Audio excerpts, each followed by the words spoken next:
Selfie എടുത്തതിന് ശേഷം സച്ചി കാറിലേക്ക് കയറാൻ പോവുകയാണ്. അങ്ങനെ കാറിലേക്ക് കയറാൻ പോകുമ്പോഴേക്കും രേവതിയെ തിരിഞ്ഞു നോക്കുകയാണ്. അപ്പോൾ രേവതിയുടെ അടുത്തേക്ക് വരുമ്പോൾ രേവതി എന്ത് പറ്റി എന്ന് ചോദിക്കും. അപ്പോൾ പിന്നോക്കം പോവുകയാണ് രേവതി. കണ്ണടച്ച് അങ്ങനെ പിന്നോക്കം പോയി നിൽക്കുകയാണ്. രേവതി വേറെ എന്തോ വിചാരിക്കുകയാണ്. പക്ഷേ സച്ചി രേവതിയുടെ ചെവിയിൽ വന്ന് ചോദിക്കുകയാണ്, ഈ ഇഞ്ച് ചെയ്തത് ഞാൻ കാറിൽ കയറി മാറ്റിക്കോട്ടെ എന്ന്. അപ്പോൾ രേവതി പറയും, വേണ്ട, ഇന്ന് മുഴുവനും നിങ്ങൾ ഇൻ ചെയ്ത് തന്നെ ഇരിക്കണം. അങ്ങനെ രേവതി സച്ചിക്ക് ടാറ്റയൊക്കെ കൊടുത്ത് യാത്രയാക്കിയതിന് ശേഷം വീട്ടിലേക്ക് കയറുമ്പോൾ അച്ഛൻ പറയും, നിൻ്റെ മുഖത്ത് ഇത്രയും നല്ല ചിരി ഞാനിതുവരെ കണ്ടിട്ടില്ല. എനിക്ക് മനസ്സിലായി നിങ്ങൾ തമ്മിൽ ഒന്നിച്ചു എന്നത്.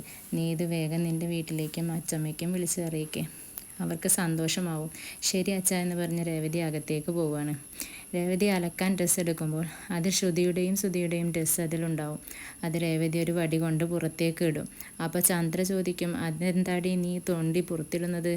അപ്പോൾ നമ്മുടെ രേവതി പറയും, ഇത് സച്ചിയേട്ടൻ്റെ ഡ്രസ്സല്ല. അപ്പോൾ ചന്ദ്രയും സച്ചിയും 100 രൂപയ്ക്ക് 4 എണ്ണം കിട്ടുന്നതല്ലേ?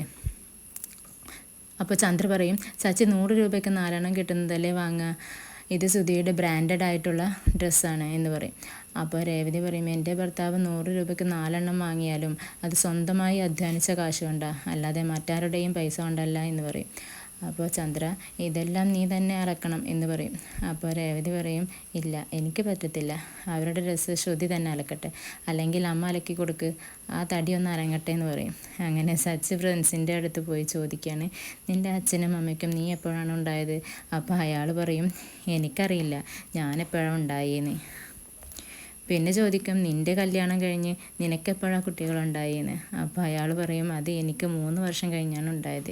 നീ എന്താ ഇങ്ങനെയൊക്കെ ചോദിക്കുന്നേ? അതൊക്കെ ദൈവങ്ങളുടെ കയ്യിലുള്ള കാര്യമാണ് എന്ന് പറഞ്ഞ് കൂട്ടുകാർ കളിയാക്കി ചിരിക്കുകയാണ്.